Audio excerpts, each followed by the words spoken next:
જૂનાગઢ જિલ્લામાં ફરી એકવાર મેઘરાજાએ કહેર મચાવ્યો છે। જિલ્લાના વિસાવદર, મેંદરડા, કેશોદ, માંગરોળ અને માળિયા સહિતના ગ્રામ્ય પંથકમાં છેલ્લા 3 દિવસથી મેઘરાજાએ ધમાકેદાર બેટિંગ કરી છે અને ખેડૂતોનો તૈયાર થયેલ પાક નિષ્ફળ થયો છે। તો મેંદરડા તાલુકાના ડેડિયાકાડ ગામના ખેડૂતોની મગફળીનો સોથ વળી ગયો છે।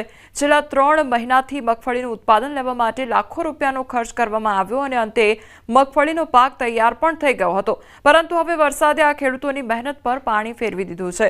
બીજી તરફ મગફળીના પાકમાંથી નીકળતો પાલો જે ઢોરને આપવામાં આવતો હોય છે તેનો પણ નાશ થયો છે। હવે ખેડૂતો સરકાર પાસે એક જ માંગ કરી રહ્યા છે કે વહેલી તકે સહાય આપવામાં આવે તો શિયાળુ પાક ખેડૂતો લઈ શકશે। જો સરકાર સહાય નહીં ચૂકવે તો ખેડૂતોને રાતા પાણી રોવાનો વારો આવશે। આજે કુદરતી એક હોનારત આવ્યું કે કુદરતી એક કોઈ કોપ આવ્યો કહેવાય કે એનામાં કોઈનું હાલે નહીં। તો આજે આ મગફળી 4-5 દિવસિયા પલળે છે, અમે ઉપાડીને તૈયાર કરી છે। અમને એમ હતું કે હવે તો 2-5 દીમાં કે અઠવાડિયામાં પૈસા આવશે, તો હાલ કાંઈ દેખાતું નથી કે આમાં કોઈ પૈસા આવે, કારણ કે કુદરતી પ્રકોપ આવ્યો છે તો આ બધું હળી ગયું છે। આમાં માંડવીનો ચારો પણ હળી ગયો છે, તો અમારા ઢોર પણ નભે એમ નથી।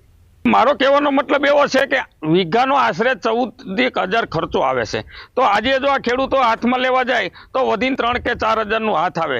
એ જો વરસાદ રહી જાય તો, નહીતર હજી 2-3 દી વરસે તો ઉપર મગફળી ઉગી જાય અને ડેમેજ વાળી થઈ જાય। એટલે અમારે આ બાબતથી હવે કોઈ બાબત હવે આવક રહી નથી। આ બધી અમારી મહેનત માથે ગઈ। અત્યારે 2,000-2,500 રૂપિયા ઉછીના લઈ અને આ ઉપડાવ્યું હતું, એ પણ પાછું ફેલ ગયું અને અમે હાવ હેરાન થઈ ગયા। જો ખેડૂતનું ધ્યાન ભગવાન રાખે, બાકી તો સરકાર ધ્યાન દે તો સારું છે, નકર તો ખેડૂતની હાલત 2 હાલત છે।